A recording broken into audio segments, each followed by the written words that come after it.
प्यारे बच्चों, आज हम 10वीं कक्षा के क्षितिज भाग 2 में से तीसरी कविता जो रीतिकालीन कवि देव द्वारा रचित है उनके दूसरे पद्यांश कवित की व्याख्या करेंगे।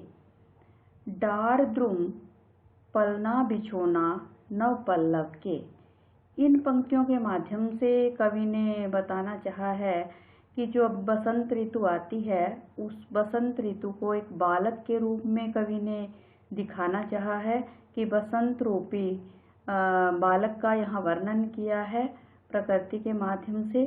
डार द्रुम पलना, डार होती है डाली टहनी, द्रुम पेड़, पलना पालना, बिछोना बिस्तर, नव नया, पल्लव पत्ते।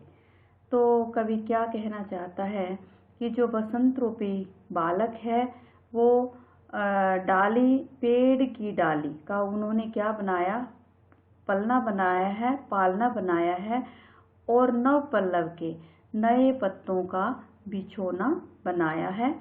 सुमन झिंगुला सोहे तन छवि भाई दे।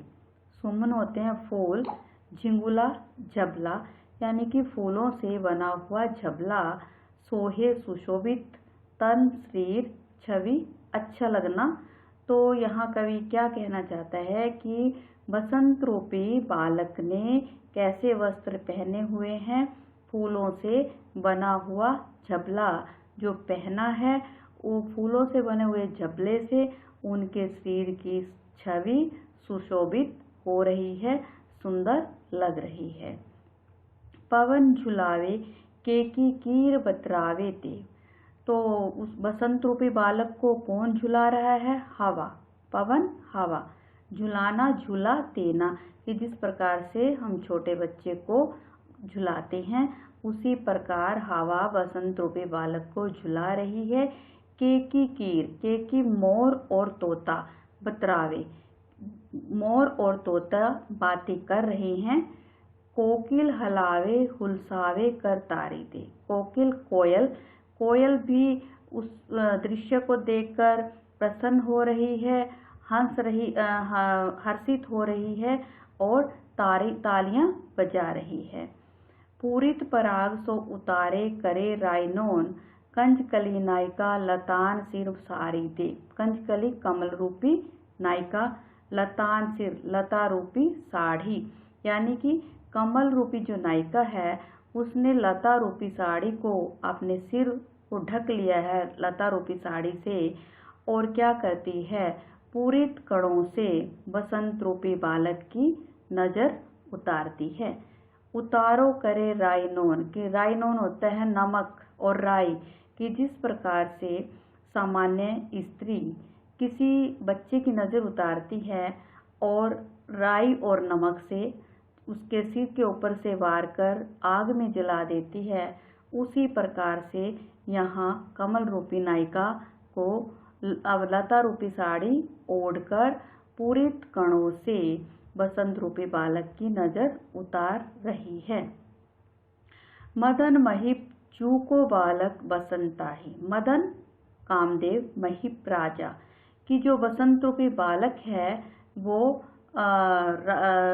कामदेव के समान है और जू को बालक बसंत है, बसंत रूपी बालक कामदेव राजा के समान है। प्रातः ही जगावत गुलाब चटकारी दे।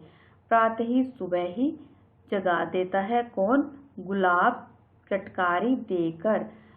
किसको? बसंत रूपी बालक को गुलाब चटकारी देकर सुबह ही जगा देता है।